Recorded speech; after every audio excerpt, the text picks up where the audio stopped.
안녕하세요. 자, 이번 시간은 테마 3번과 4번을 보겠습니다. 자, 우선 테마 3번에 사회복지의 주체가 나와 있어요. 사회복지의 주체는 사회복지 제공 주체를 얘기하는 겁니다. 사회복지를 제공하는 주체, 국가가 될 수도 있고 민간이 될 수도 있습니다. 그죠? 그 다음에 국가와 민간이 함께 제공하기도 합니다. 자, 그러면 이거 지금 2순위라고 해놨어요. 지금 최근에 조금씩 안 나왔던 거를 집어넣어 가지고 넓혀서 나오고 있는 경향이 있습니다. 그래서 앞으로 나올 것까지 좀 정리를 해놨는데요. 자, 우선 거기 1섹터, 3섹터, 2섹터 그 표를 보면은요. 섹터는 부문이라고 번역이 됩니다. 그래서 제1부문, 제3부문, 제2부문. 자, 그 표에 보면 제1섹터는 공공부문을 얘기합니다. 제2섹터는 순수 민간 부문을 의미해요. 자, 그러면 제3섹터는 공공부분이 요만큼 오고요. 민간 부분이 요만큼 와가지고 여기 섞인 부분 있죠? 요거 섞인 부분. 여기가 바로 비영리 제3섹터, 즉 제3부문입니다. 자, 그러면 영리와 그 다음에 거기에 비영리는 둘 다 민간 부분이 돼요. 그러니까 민간 부분은 그게 비영리와 영리로 나누게 됩니다. 자, 그 다음에 공공 부분은 다시 중앙정부와 지방정부로 나뉘게 됩니다. 자, 우선은 사회복지를 국가가 제공해야 한다. 즉 공공 부분의 필요성이에요. 제1섹터에서 제공해야 한다. 아셨죠? 자, 뭐 민간이 제공해야 한다. 1섹터. 근데 이제 공공과 민간이 함께 역할 분담해서 함께 제공한다. 그게 바로 이제 제3섹터를 강조하는 복지다원주의입니다. 자, 그러면 우리 이제 출제 빈도를 보면은요. 사회복지직에서 2019년, 그 다음에 2021년, 그 다음에 서울시, 그 다음에 보호직에서 이제 19년, 20년 이렇게 출제가 되는 걸 볼 수 있습니다. 자, 그러면 우선 이제 공공부분의 필요성. 이 공공부분의 필요성은 국가 개입의 정당성을 얘기해요. 국가가 사회복지를 제공해야 하는 이유인 거죠. 자, 그 말은 시장은 실패하니까 국가가 제공해야 한다는 뜻이에요. 시장 실패는 다시 얘기하면 시장의 비효율성을 말을 합니다. 자, 시장이 실패하니까 국가가 개입해야 한다. 시장 실패의 근거라고 나오면 그건 국가 개입의 정당성을 물어보는 질문입니다. 문제예요. 자, 이 문제를 푸는 방법은 목차를 먼저 알아야 돼. 목차. 아셨죠? 목차를 아는 게 중요합니다. 거기서 목차 먼저 외부 효과, 그 다음에 공공재, 그걸 가치재라고도 해요. 공공재, 가치재, 그 다음에 정부의 비대칭성, 불완전한 경쟁, 규모의 경제, 위험의 비독립성, 물품 평등주의, 그리고 소득 분배의 불공평. 그래서 그걸 재분배하기 위함. 이것은 국가가 개입해야 하는 이유예요. 알았죠? 목차를 먼저 해야 돼, 목차. 자, 근데 거기 외부 효과는 긍정적 외부 효과와 부정적 외부 효과로 나뉩니다. 자, 그 긍정적 외부 효과를 외부 경제라고 하고요. 부정적 외부 효과를 외부 불경제라고 합니다. 용어 다 알고 있어 보세요. 아셨죠? 자, 그러니까 외부 효과 또는 이제 긍정적 외부 효과, 부정적 외부 효과는 다 국가가 개입해야 하는 이유예요. 자, 특히 사회복지 재완화 서비스는 부정적 외부 효과가 큰 재완화 서비스가 아니라 긍정적 외부 효과가 큰 재완화 서비스이기 때문에 사회복지 재완화 서비스는 국가가 제공해야지 되는 겁니다. 알았죠? 자, 다시 한번 정리하면 외부 효과, 긍정적, 부정적 외부 효과 모두 다 국가가 개입해야 하는 이유이다. 국가 개입의 정당성이다. 근데 그 중에서 사회복지 재완화 서비스는 부정적 외부 효과가 큰 게 아니라 긍정적 외부 효과가 큰 재원화 서비스이기 때문에 사회복지를 국가가 제공해야 한다. 이렇게 정리하면 됩니다. 자, 그 다음에 공공재. 이건 가치제라고도 하는데 머스그레이브가 가치제라고도 했다고 했죠. 그래서 가치제, 공공재 나오면 국가급여의 정당성입니다. 이 공공재는 사유제와 반대입니다. 사유제. 이 사유제는 얘는 그 값을 지불한 사람만 이용 가능한 재화를 사유제라고 해요. 근데 공공재는 값을 지불하지 않은 사람도 이용 가능한 재화가 공공재예요. 따라서 이 공공재에서는 어떤 현상이 발생되냐면 무임승차 현상이 발생돼요.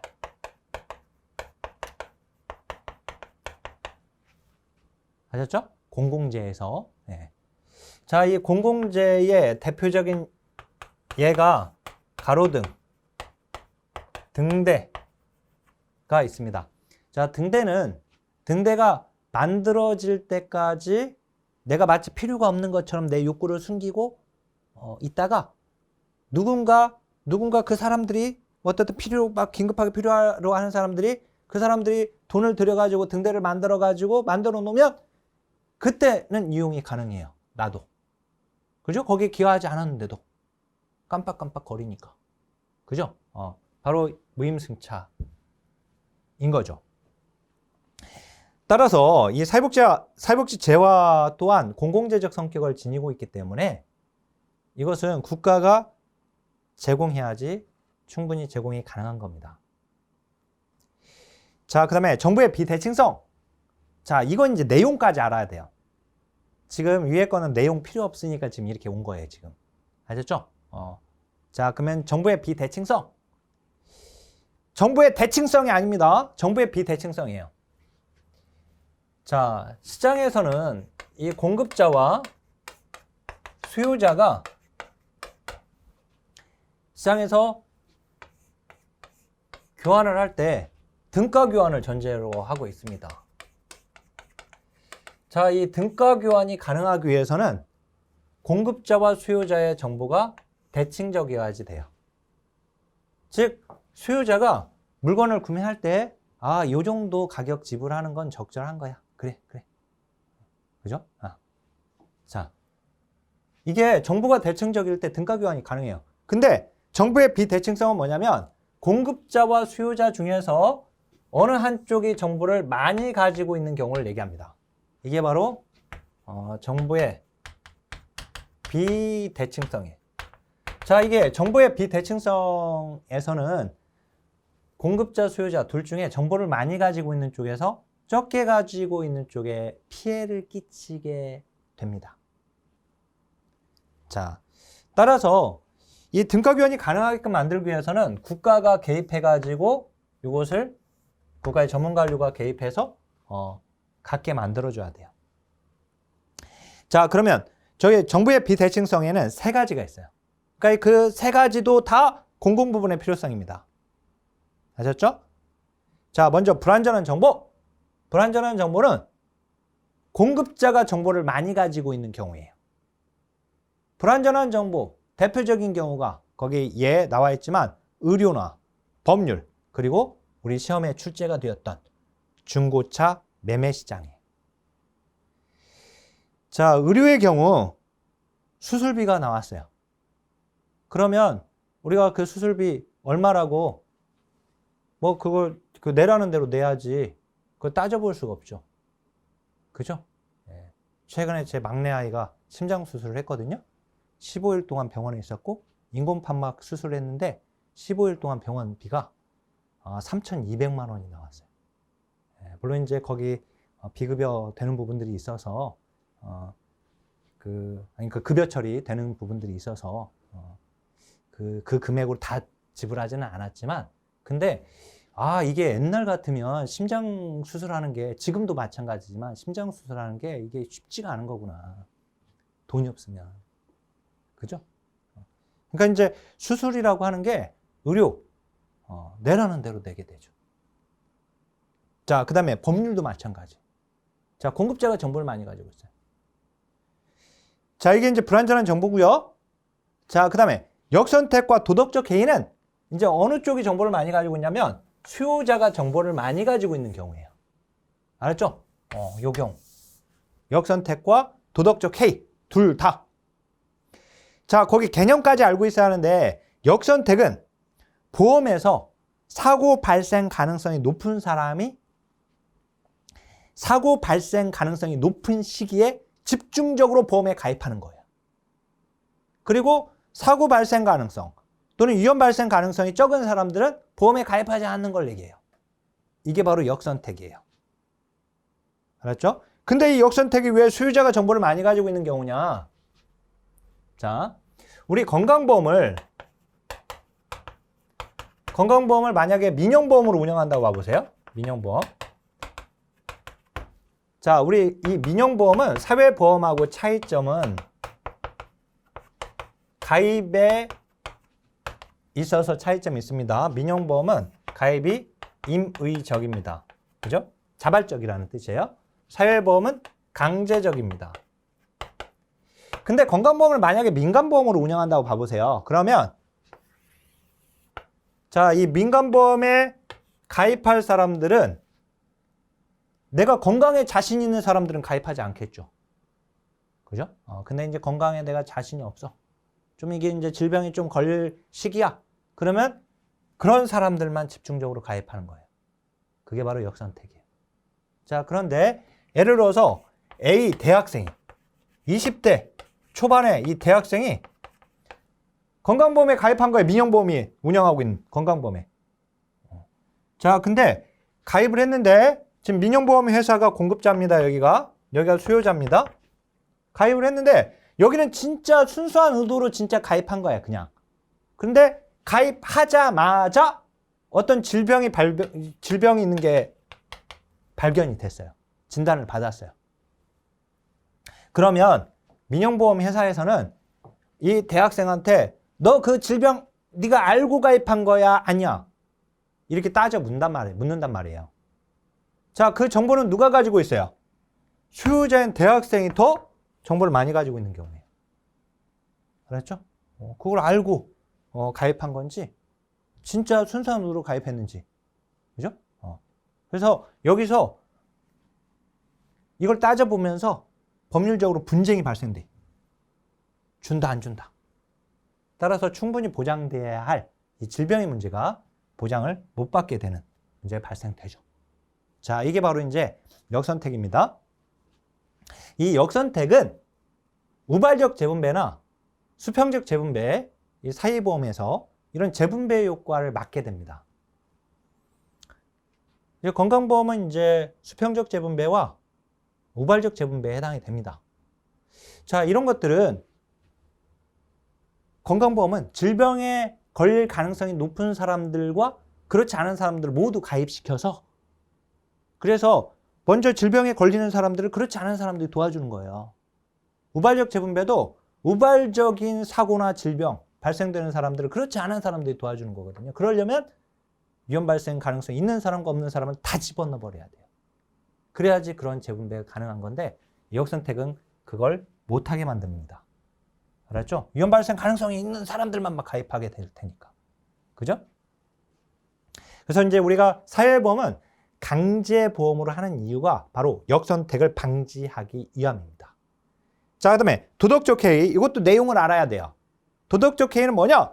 보험 가입자가 보험에 가입하고 나서 내가 이제 보험에 가입했으니까 뭐 사고 발생되면 뭐 그냥 보험 처리하지. 이런 자세죠. 즉, 보험 가입자가 위험 발생 예방 회피 행위를 적게 해서 오히려 위험 발생이 높아지는 것을 말합니다.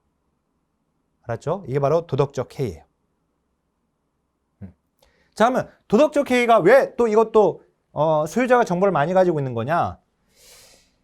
자, 아까는요, 역선택의 경우는 보험에 가입하기 전에 정보를 몰랐죠. 공급자가. 근데 이제 학생이 이제 여기 가입됐어, 이제. 가입해가지고 1년이 지났어. 2년도 지났어. 잘 지내고 있어. 그런데 3년째 사고가 발생됐어. 그러면 그 사고와 관련해서 이제 민간보험회사인 공급자가 이 A 학생한테 너 그거 네가 고의적으로 사고 낸 거야. 그렇지 않으면 진짜 사고야. 이걸 따져 물어요. 그걸 아는 건 누구예요? 당연히 대학생이 알고 있죠, 얘가. 그리고 고의인지 아닌지.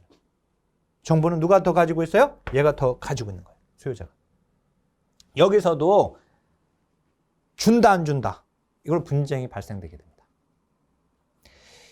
자, 어쨌든 이 도덕적 해이의 개념까지 좀 알고 계시고 이게 지금 정보의 비대칭성에 해당된다. 그 세 가지 잘 알고 계세요? 자, 불완전한 경쟁.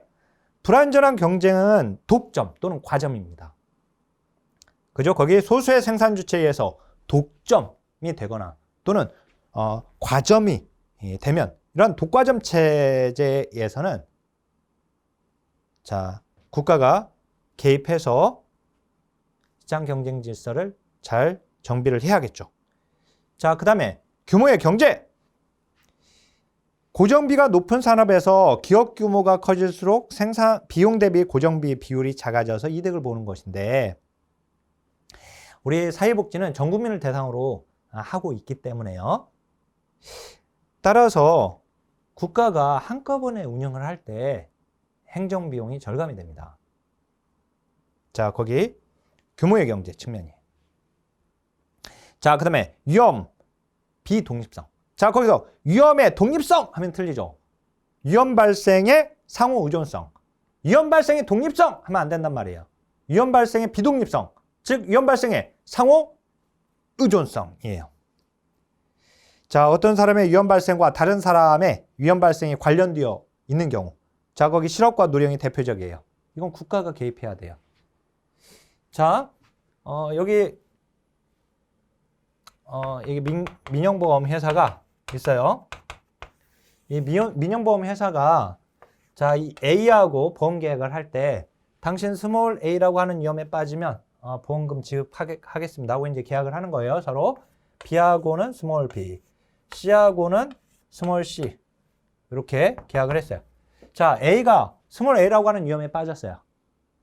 그러면 A가 그냥 스몰 A 위험에 빠진 것 이게 독립적이라고 한다면 그러면 보험회사는 이 A에게만 보험급여를 지급하면 되죠.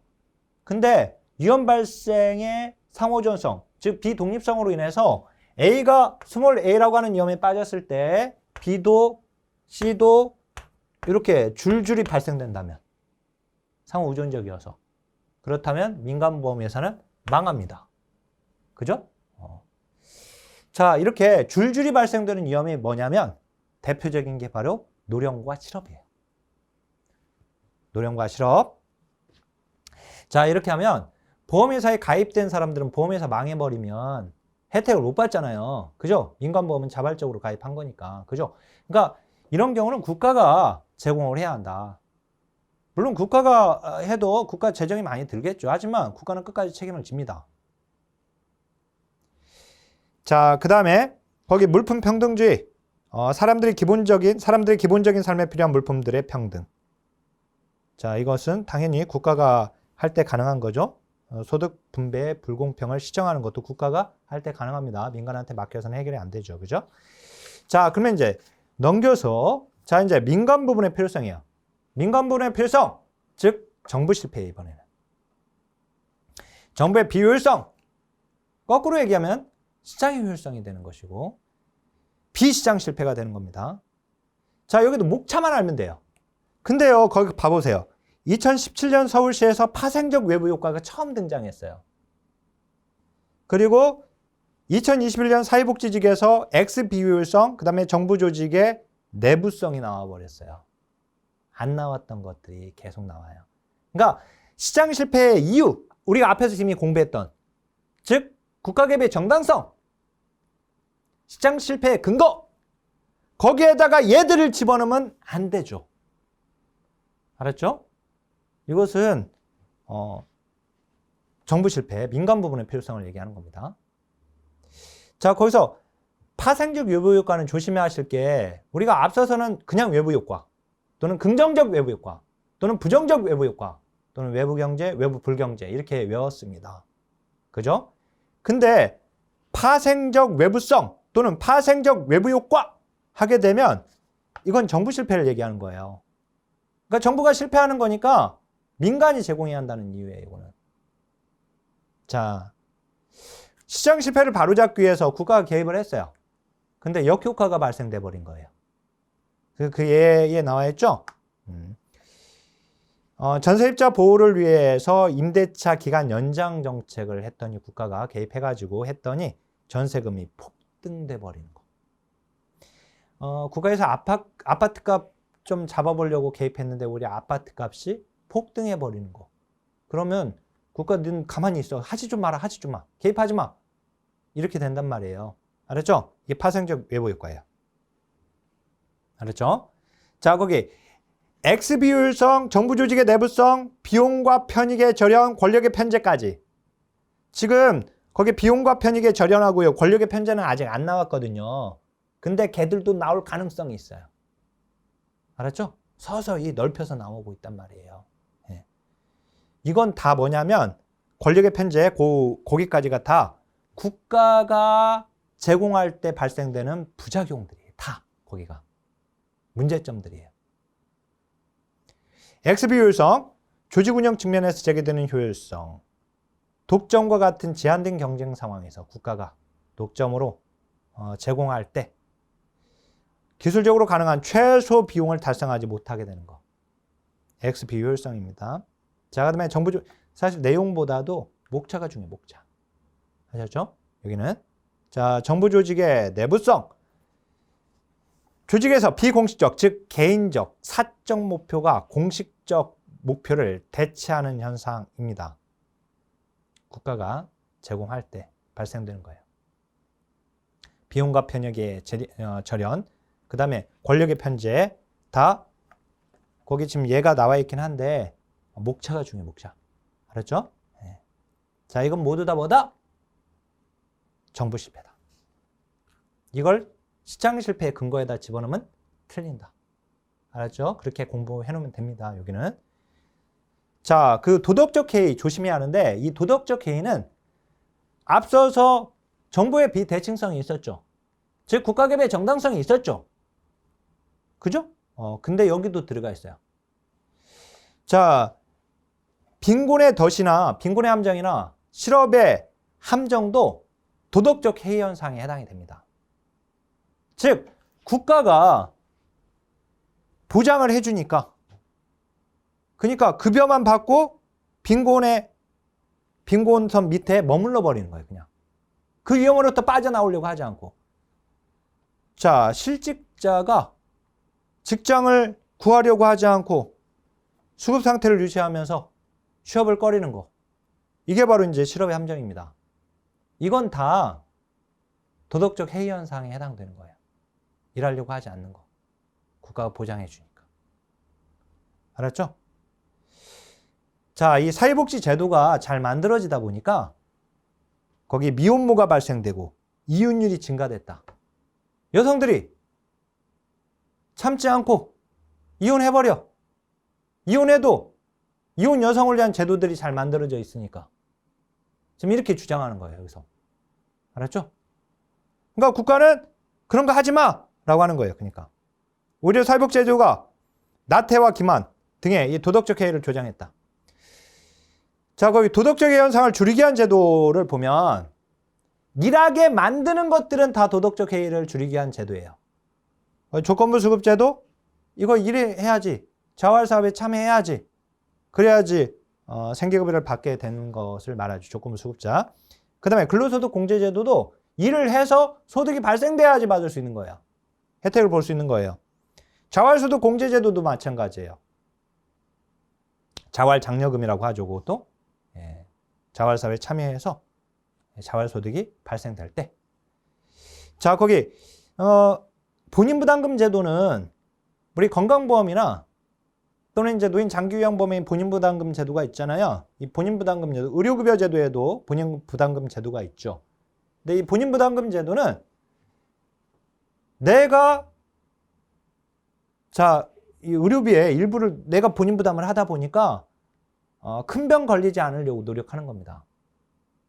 왜냐면 병 걸리게 되면 큰 병, 뭐 수술이라도 하게 되면 돈 많이 들게 되니까, 그래서 이 도덕자 병에 걸리지 않도록 노력하게 되는 거죠. 본인 부담금 제도. 자, 그 다음에 이제 도덕적 해이는요, 건강보험하고 고용보험에서도 도덕적 해이 현상이 발생이 돼요. 거기까지 시험에 나왔어요. 기출문제에서. 이제 기출문제 분석 강의 꼭 들으시길 바라겠습니다. 기출문제 분석 강의가 무료 강의로 준비가 되고 있어요.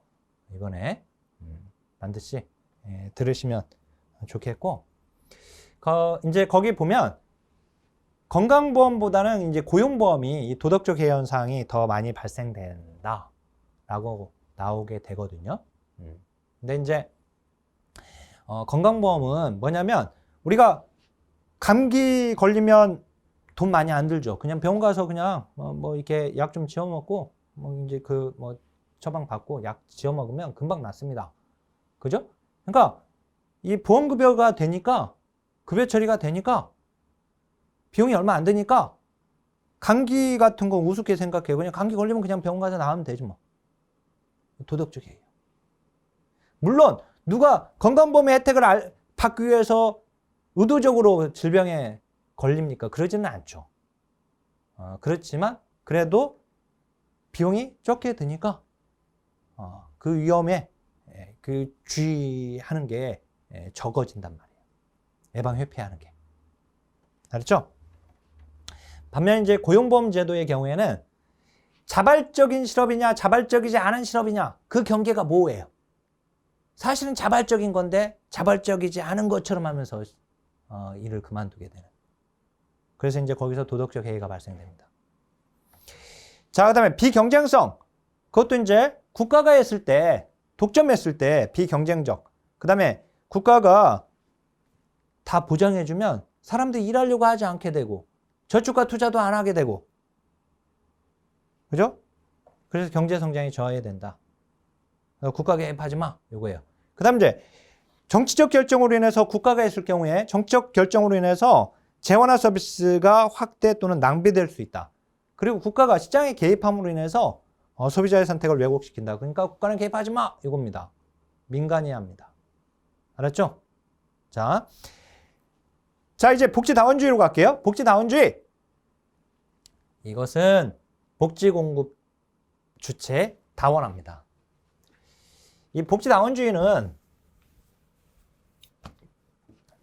용어에서 보면 복지다원주의죠. 복지의 공급 주체를 어떻게 하자? 다원화하자. 즉 다양화하자 라고 하는 것이 복지다원주의예요. 아셨죠? 자, 거기 복지 제공의 4가지 차원, 그 표에서 그것부터 보겠습니다. 이건 사회복지의 발전과 관련해서, 자, 과거에는요, 사회복지를 어디에서 담당했냐면 비공식 부분에서 담당했어요. 그거 보니까 비공식 부분, 가족이나 이웃이 사회복지 역할을 했어요. 제공 역할을. 그러다가 사회가 좀 발전하면서 서로 도우려고 해요. 자발적 부문이에요. 또는 그것을 자원 부문이라고도 합니다. 자발적 부문. 우리가 자발적으로 봉사하는 걸 자원봉사라고 하죠. 예. 그러다가 상업적 부문을 통해서 사회복지가 제공이 돼요. 그러다가 복지국가 확립기와 황금기를 거치면서 공공부문의 역할이 커져버렸어요. 공공부문의 역할이 커져버렸어요. 이렇게. 그래서 복지국가 위기기 때, 복지국가 위기기에 국가가 하는 역할을 줄이자. 무슨 말이냐면 작은 정부론이에요. 작은 정부론. 그렇죠? 작은 정부론. 그리고 국가가 했던 것을 여기 3가지와 역할 분담하자. 얘들하고 역할 분담하자. 알았죠? 자, 근데 여기서 이 3가지, 이 3가지를 한 단어로 말을 하면 민간이야, 얘가.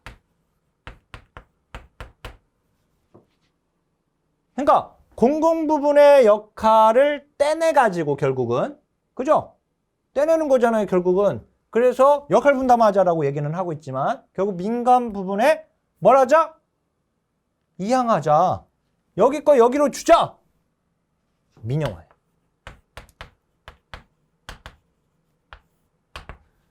알았죠? 민영화. 복지사원주의는 민영화입니다. 즉 공공과 민간의 역할 분담이면서 자 그래서 그 계율에 보이니까 복지혼합이라고도 합니다. 이거 복지혼합 경제라고도 하고요. 근데 복지혼합은 알아야 돼요. 복지혼합 경제까지는 안 나왔지만 이게 과거 문제에서는 나왔었어요. 근데 그게 자 복지혼합 경제 또는 복지혼합 공공 부분과 민간 부분에서의 적절한 역할 분담을 통해 제공하자. 그 말은 결국 민영화입니다. 공공과 민간의 역할 분담. 공공과 민간이 섞였어요. 웰페어 믹스라고 되어 있잖아요. 복지혼합. 그죠? 자, 최근 공사 분리가 아니라 공공과 민간 기능. 공공과 민간의 역할 분담. 인데 그 OX 문장에서 거기에 공공기관과 민간기관의 기능은 유사해진 거예요. 그리고 구분은 모호해진 거예요. 복지다원주의로 인해서. 아셨죠? 자, 다시 한번. 복지다원주의로 인해서 공공과 민간의 기능은 섞여버렸으니까 유사해진 거예요. 그리고 구분은 섞여버렸으니까 모호해진 거예요. 알았죠? 자, 그러면 거기 핵심 논리 그 밑으로 내려오겠습니다. 아까 그 복지 제공 주체로서 국가 외에도 시장, 비공식 부문, 자원 부문, 그 자발적 부문을 얘기합니다. 등 역할을 포괄적으로 고려하자. 자, 핵심 논리 주장 보면 복지의 공급 형태의 다양성. 역할 분담론입니다. 자, 공급자가 많아지게 되면 서비스 이용자들의 선택권은 어떻게 돼요? 강화되죠. 자, 참여와 탈중앙화. 자, 시민들의 참여. 그 다음에 비공식 부문과 자발적 부문의 역할 기능을 재평가해서 활용하자. 그죠?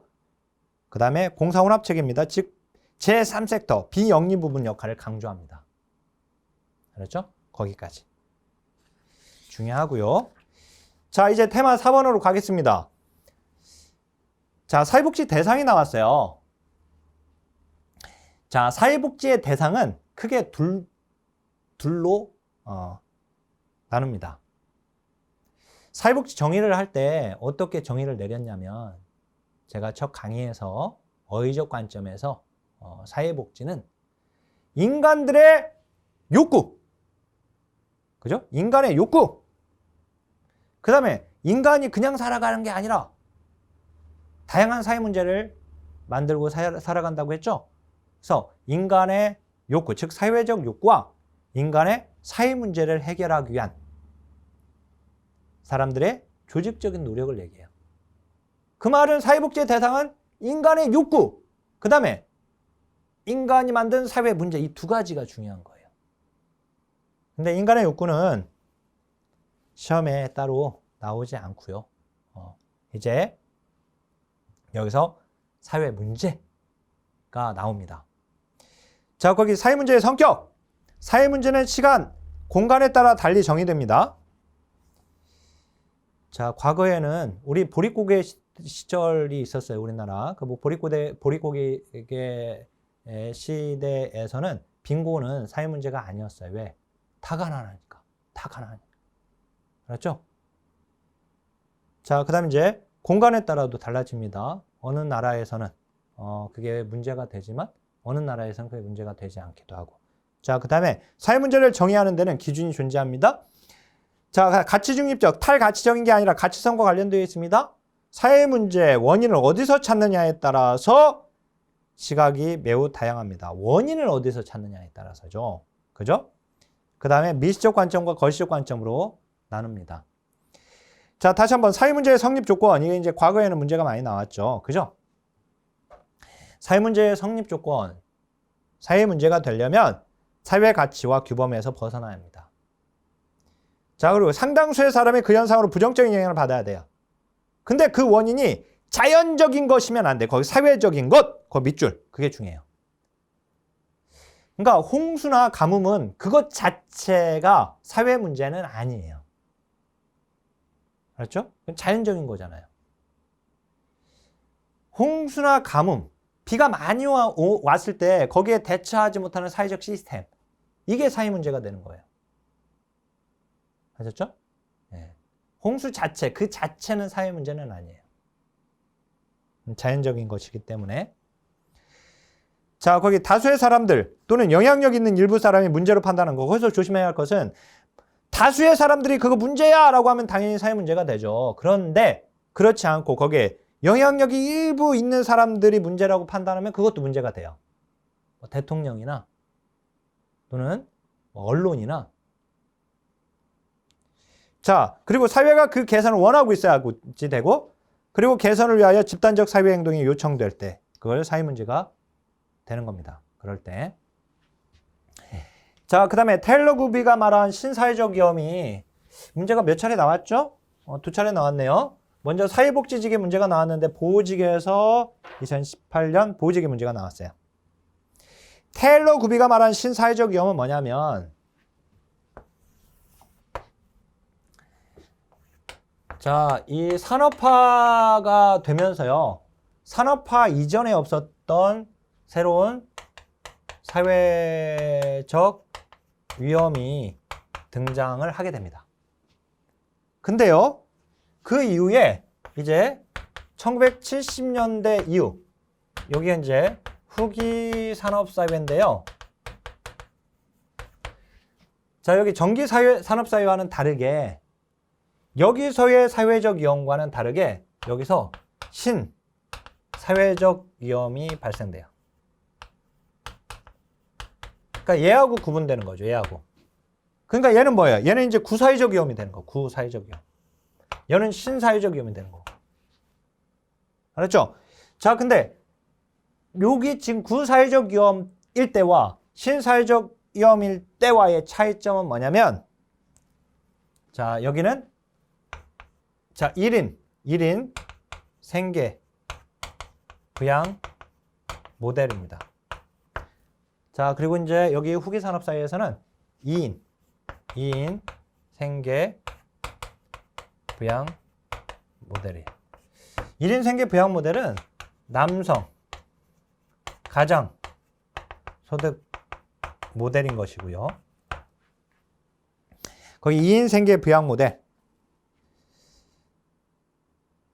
그죠? 2인 생계 부양 모델, 탈산업사회 이렇게 나와 있는데, 여기는 2인 생계는 뭐예요? 이건 맞벌이. 무슨 말이냐면, 여기서는 구사회적 위험에서는 남자가 주소득자입니다. 그죠? 여성은 집에서 돌봄 역할을 하죠. 그죠? 근데 여기는 이제 여성도 일을 하지 않으면 먹고 살 수가 없는 상황이에요. 시대죠. 맞벌이를 해야지 살 수 있어요. 자, 이 말은 뭐냐면, 이 신사회적 위험은 누구와 관련이 있냐면 여성들이 시장으로 나갔다는 거예요. 일하러. 자, 그로 인해서 발생되는 문제들이 나옵니다. 거기 보면. 자, 새로운 사회적 위험의 4가지 발생 경로가 시험에 나왔어요. 이 4가지 발생 경로도 알아야 돼요. 그래서 이 4가지 발생 경로가 아닌 것이 답이기도 했었습니다. 시험에서. 한 번은 문제가 그렇게 나왔죠. 자, 먼저는 맞벌이 부부의 증가, 그리고 여성 교육의 향상으로 여성들이 노동시장 참여를 하게 되고, 이렇게 되면 일가정 양립을 하기 어려운 저숙련 여성층의 문제. 돈을 많이 버는 여성층, 고숙련 여성층, 전문직 여성층은 어려움이 있긴 하지만 그래도 어렵지 않죠. 왜냐하면 돈도 많이 벌지만 일을 하면서도 자기 시간을 많이 낼 수 있습니다. 그죠? 그렇지만 자기 하면 뭐 가정부라도 고용해가지고 하기도 합니다. 근데 저숙련 여성층은 일을 해야지 먹고 살 수 있는 건데, 근데 아이들까지 돌봐야 돼. 가정까지 양립해야 돼. 내 애를 키우려고 일을 만약에 그만두게 되면 먹고 살기 힘들어져. 그죠? 일, 가정, 양립 문제. 저숙련 여성층입니다. 이 저숙련 여성층이 신사회적 위험에 빠지는 것이고, 사회적 위험에. 그다음 이제 또 노인 인구 증가로 노인 케어 부담 급증이 됐다는 거. 여성이 과거에는 아이도 돌보고 그다음에 부모님, 노부모님 수발하고 이런 거 다 누가 했습니까? 여성 있잖아요. 며느리, 딸이 했어요. 그죠? 이 여성이 노인 케어와 직장을 병행하기 어려워서 노동시장에 철수하게 되면 헛벌이 부부가 되게 되죠. 소득이 감소하게 되고 빈곤 가능성이 높아지게 됩니다. 자, 세 번째. 미숙년 생산직의 비중을 줄여온 생산기술의 변동으로 교육 수준이 낮은 사람. 사회적으로 배제되는 위험이 발생됐고. 그 다음 민영화된 공적연금이에요. 자, 우리가 민간보험 많이 들고 있는데 저도 민간보험 뭐 여러 개 들고 있거든요. 근데 그 회사들이 망하지 않을 거라고 생각하지만 사실 그 회사들이 망해버릴 수 있어요. 그죠? 뭐 상주회사 같은 경우는 뭐 가입했는데 망해가지고 혜택을 못 받다는 사람들이 제 주위에서도 몇 사람 있었어요. 이렇게. 자, 그러니까 이렇게 민영화된 공적연금의 경우에 소비자가 선택을 잘못할 경우에 그래서 민영보험 회사가 망해버리면 그러면 보장을 받지 못하게 되는 문제가 발생되죠. 자, 그거 4가지 발생 경로까지 알아야 합니다. 자, 그 다음 날개 쪽에 보면 사회복지의 필요성을 촉진시키는 현대사회의 특성이 2015년 사회복지직의 문제가 출제가 되었었고요. 그렇게 어렵지는 않았지만 인구 저출산, 고령화의 진전. 그 다음에 거기 사회 양극화 심화. 그 다음에 뭐 4번, 그 다음 5번에 이제 국제 결혼 이주자의 증가 등 거기 보시고요. 그 다음 이제 13쪽으로 와서 사회 문제와 사회적 위험을 보겠습니다. 그 사회 문제에서 과거 문제이긴 한데요. 3D, 4D, 3고, 4고. 거기서 3D는 빈곤, 질병, 비행입니다. 일단은 빈곤하고 질병은 기본적으로 들어가 있어요. 다들 보면. 자, 그래서 빈곤 질병에다가 이제 하나만 외우면 돼요. 3D는. 쌈디. 쌈만 뒤지게 하는 비행 청소년 이렇게 외우면 돼요. 비행. 그 다음에 4D는 빈곤 질병에다가 지금 아까 비행 3D에다가 비행이라고 했잖아요. 근데 그 비행 청소년이 집에 막 의존까지 하네. 그러면 부모님 아주 죽죠. 그죠? 죽을 맛이에요. 죽을 맛. 부모는 죽을 맛. 그래서 거기 이제 의존. 그 다음에 이제 3고는 빈곤 질병에다가 3고니까 고만 추가시키면 됩니다. 고독. 그 다음에 4고는 거기다가 무의까지 추가를 시키면 됩니다. 자, 그 다음에 베버리지, 그러니까 거기 3D, 4D, 3고, 4고의 공통점은 뭐예요? 공통 요소는 빈곤과 질병이죠. 그죠? 자, 빈곤 질병은 우리 사회복지에서는 가장 중요한 사회적 위험이에요. 자, 여기 공공부조가 있어요. 자, 이 공공부조 제도는 우리나라 공공부조법, 5대 공공부조법이 있어요. 대표적인. 알았죠? 그 다음 이제 사회보험 있잖아요. 우리가 사회보험도 5대 사회보험법이 있어요. 법으로 따지면 또는 사회보험 제도 5대 사회보험. 자, 그런데 여기 사회보험의 양대축 그리고 공공부조의 양대축 하면 여기서 빈곤을 예방하는 것이 바로 국민연금입니다. 국민연금법. 알았죠? 그 다음에 이제 여기 빈곤섬 위에 있는 사람들의 질병의 문제. 질병의 문제를 지금 보장해주고 있는 건 뭐예요? 의료보장제도로서 국민건강보험법이죠. 그죠? 국민건강보험법. 자, 그 다음 빈곤선 밑에 있는 사람들의 빈곤을, 여기는 빈곤을 구제시키는 거죠. 빈곤선 밑에 있는 사람들 구제시켜주는 거. 뭐예요? 국민기초생활보장법. 그죠? 국민기초생활보장법이에요. 그죠? 자, 여기 질병의 문제. 의료급여법이에요, 의료급여법. 의료급여법.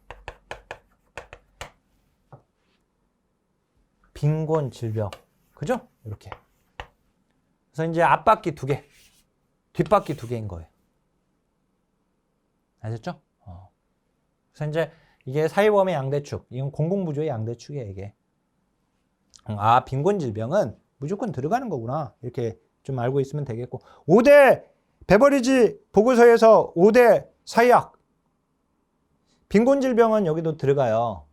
거기에 군핍, 결핍이 빈곤입니다.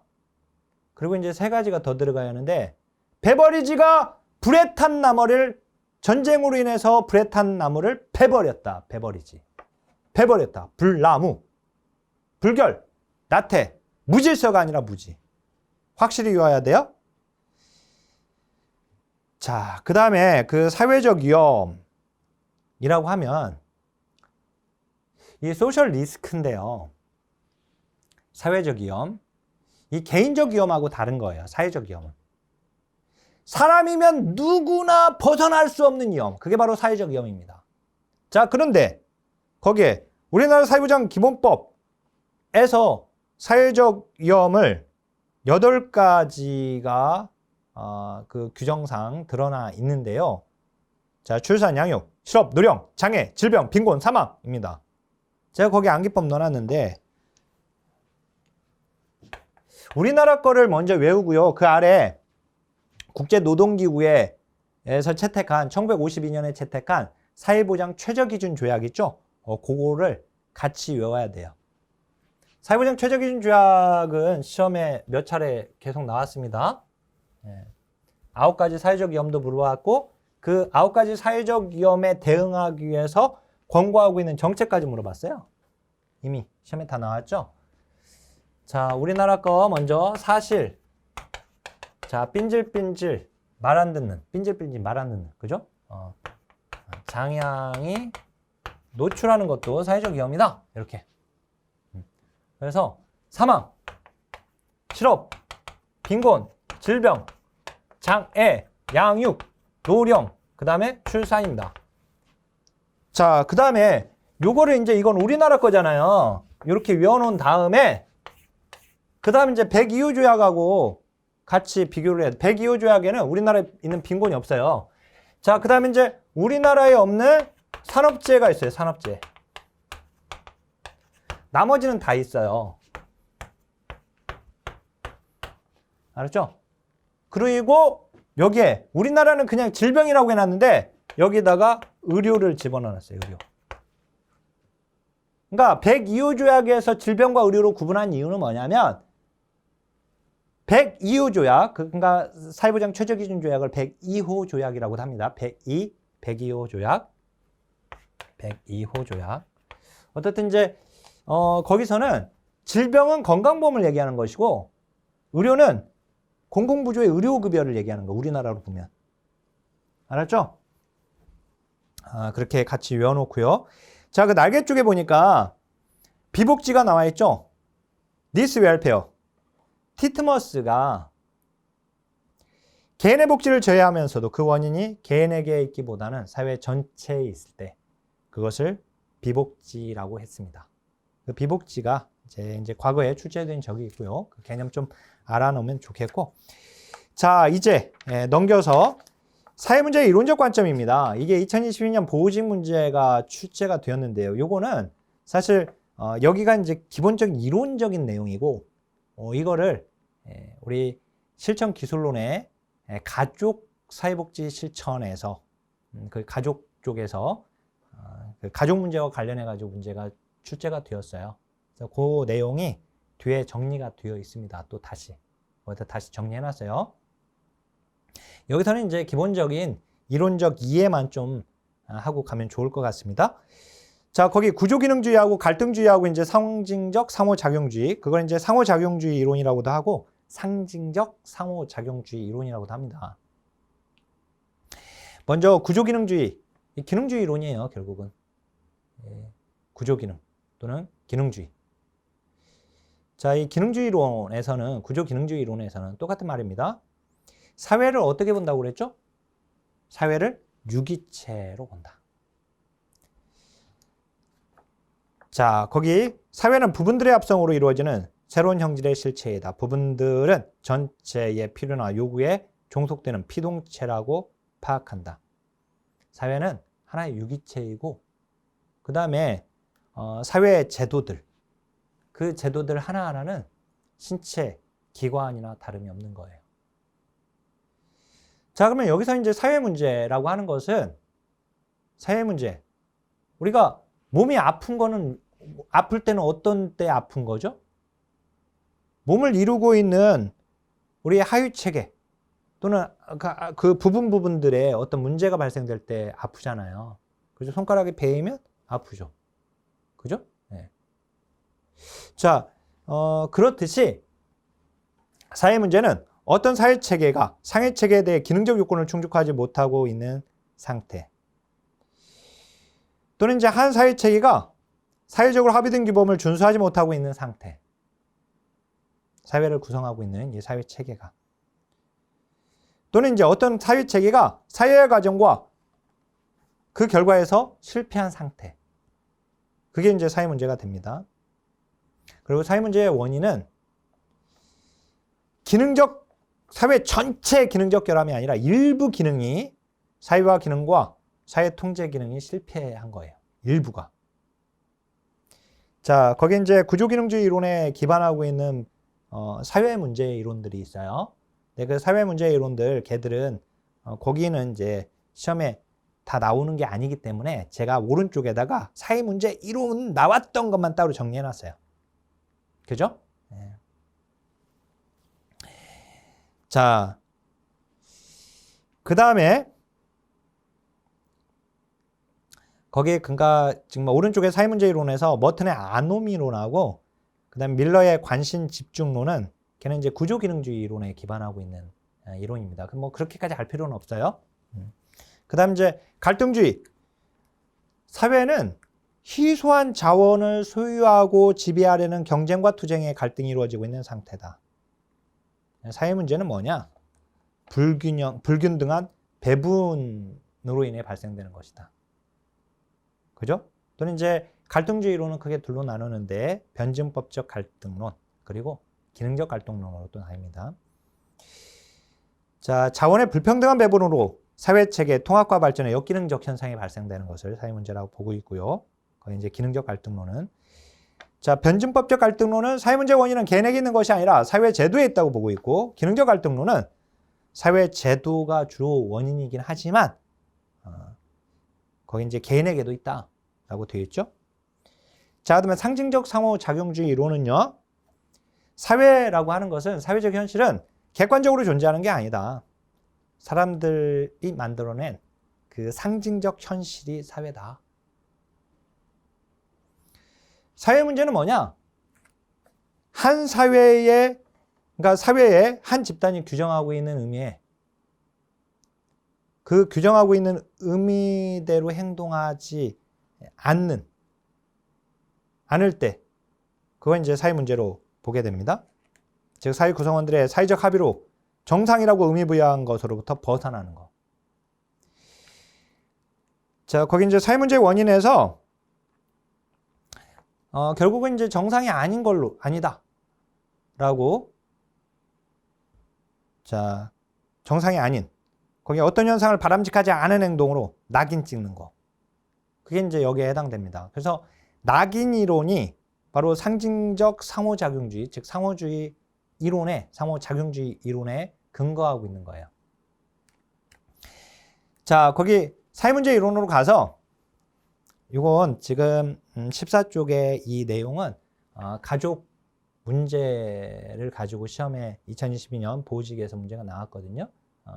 그 내용으로 실전 기술론 이제 우리 뒤쪽에 나와요. 실전 기술론에도 정리를 해놨고 이제 기출문제 풀 때도 제가 풀어 드릴 거니까 기출문제 해설 강의 당연히 들어갑니다.